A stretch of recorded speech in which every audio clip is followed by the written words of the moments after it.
We begin our 2024 awards by honoring two very special legends of Off-Broadway. We call these honors the Legend of Off-Broadway Awards because when we think about our honorees and the contributions that they've made to the theater and the culture, their courage, their resilience, their vision, we can hardly believe they exist. So they're legends. But here they are year after year, continuing to do amazing things, making us think, laugh, and cry, re-examining ourselves and our assumptions, and they inspire us to emulate them. So on to the 2024 Legend of Off-Broadway Awards. For more than 5 decades, Marylouise Burke has been thrilling audiences with performances that are just indescribable. They're mysterious, they're moving, they're real, and with astonishing artistry, she invites us into what one reviewer called, I love this, the hilarious and heartbreaking experience of being a person in this world. How does she do this? Nobody knows. When an earnest, admiring interviewer asked her about this recently, she said, I don't really have a technique. I just try to be present in the moment. So that seems simple enough, but when Marylouise Burke does it, it's magical.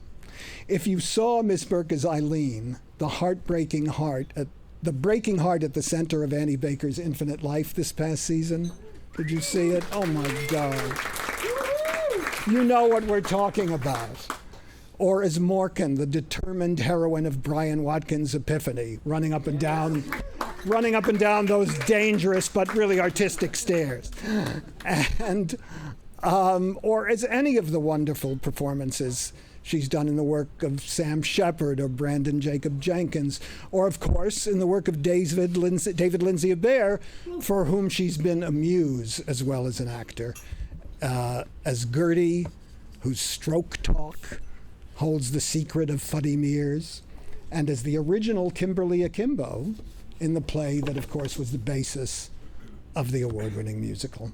That's the gift Miss Burke has given us repeatedly since she arrived here in 1973 from Steelton, PA. Doesn't that sound like a backstage musical? Getting off the bus from Steelton, I'm not making that up, that's the name of the town. And she arrived and began, as she later recalled, avidly pursuing opportunities to work for free. She was pursuing what she called the impossible dream of becoming an actress, and lucky for us, it turned out she was mistaken. It was possible. We're thrilled to have her here with us today, so please help me welcome the wonderful, funny, moving, and mysterious legend of Off-Broadway, Marylouise Burke. Marylouise, come take a picture with me of your award. Yes, it's lovely. Here we go. And we're going to point it down so it doesn't. That's the light. All right. I didn't go to a training program or anything, and it was basically an English major, but I always wanted to be an actress, and I did move finally to New York in order to have more opportunities to act for free. And I got here in January of, I think, 73, and I learned that on Thursday you get the backstage with a list of auditions coming up and go through and circle the ones that you might be right for, or that you might be able to convince them that you were right for.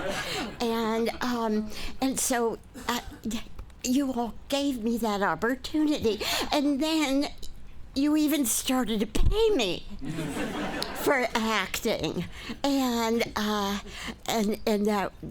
has just been a dream come true. I love downtown theater. I love being part of Off and Off. It just means the world to me. I have to tell you this story about the first time I ever arrived at Sardi's, I was, my day job was like a clerk typist for a man who would arrange photo shoots and sound shoots for the USIA. And this one was with Peter Cook and Dudley Moore, who had just been appearing on Broadway. And I worshiped them. And then he said, Marylouise, go along with the guys, and maybe you can be some help to them. I was thrilled out of my mind. I mean, Peter Cook and Dudley Moore. So we get to Sardi's, and it turns out that the most helpful task I could do for them was to guard the equipment in the car.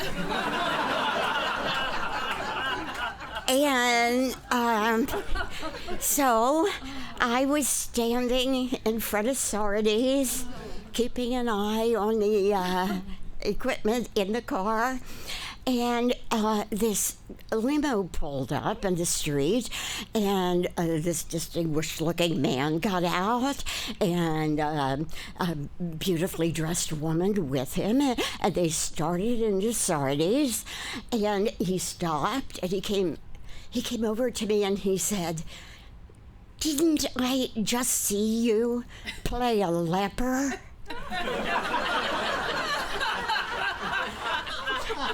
I said, "Yes."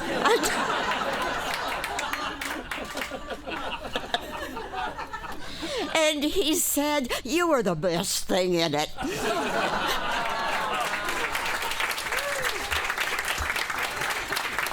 That was the first award for my acting at Sardi's. But I thank you. This world we share just means so much to me. It's just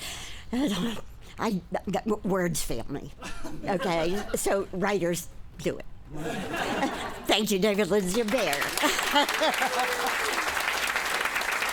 you, Marylouise.